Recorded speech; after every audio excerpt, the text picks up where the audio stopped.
The sun had just begun to rise over the quiet streets of Atlanta, casting golden hues over the skyline. It was one of those peaceful mornings where the city hadn't yet awakened to its usual chaos. But for Officer Raymond Briggs, a man with a reputation for arrogance and bias, it was just another day to show his authority. As he sat in his patrol car sipping lukewarm coffee, his eyes caught a sleek black Mercedes-Benz gliding effortlessly down Peachtree Street. The car gleamed in the light, clearly new, too expensive, and, in his mind, too fancy for the person behind the wheel. He squinted, his face tightening with suspicion as he noticed the driver, a young black woman, wearing a simple bun and sunglasses. Probably some influencer showing off, he muttered, his tone dripping with disdain. Without a second thought, he flicked on his siren lights and pulled out behind her.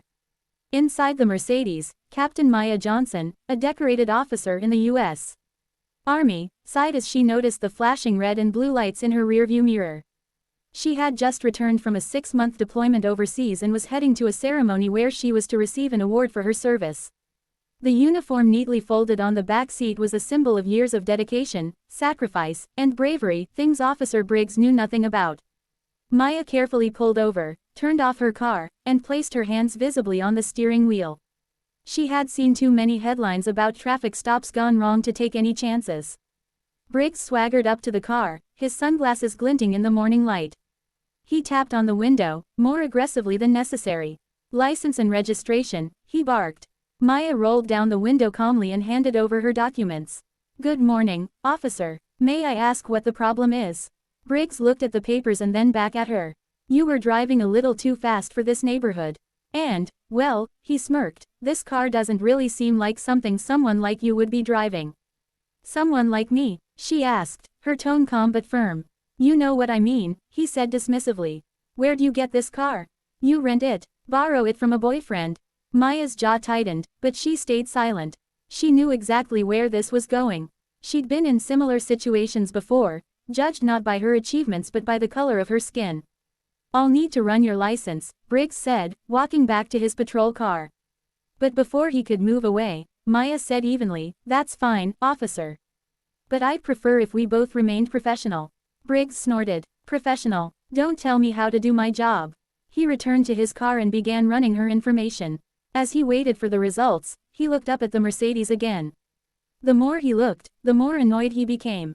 The spotless leather interior, the Army base parking sticker on the windshield, it didn't fit his assumptions. When the results came back, his screen displayed something he didn't expect. Name: Captain Maya Johnson. Occupation: United States Army, Special Operations Division. Status: active duty. Security clearance: classified. Briggs frowned, uncertain what to do next. His arrogance wavered, but he wasn't ready to admit he'd made a mistake. He got out of the patrol car and walked back to hers. "So, Captain," he said mockingly, "you expect me to believe this? That you're some big-time Army officer?" Maya smiled faintly. "I don't expect you to believe anything, officer. But I do expect you to respect the law. Step out of the vehicle," he ordered, his voice sharper now. Maya didn't argue. She calmly opened her door, stepped out, and reached into the back seat. Briggs immediately reached for his weapon.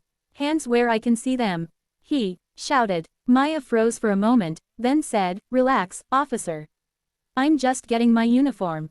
She lifted it slowly, a neatly pressed Army service uniform, complete with her ribbons, badges, and insignia. Briggs's mouth fell open as he realized what he was looking at. The rank badge on her shoulder read Captain, and the name patch clearly displayed Johnson.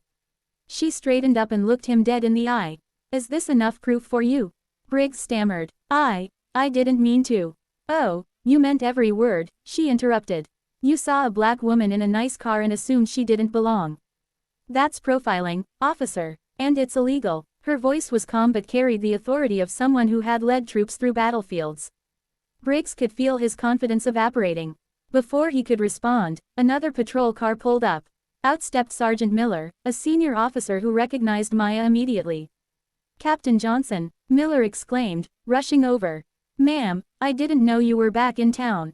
"Just got back last week," Maya replied with a professional smile.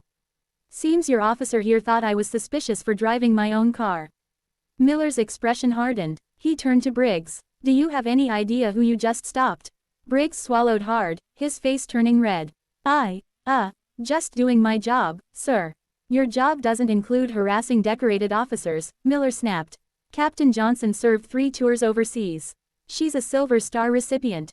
You owe her an apology. Maya crossed her arms, watching as Briggs mumbled, I'm sorry, ma'am. Say it like you mean it, Miller said sternly. Briggs took a deep breath. I'm truly sorry, Captain Johnson.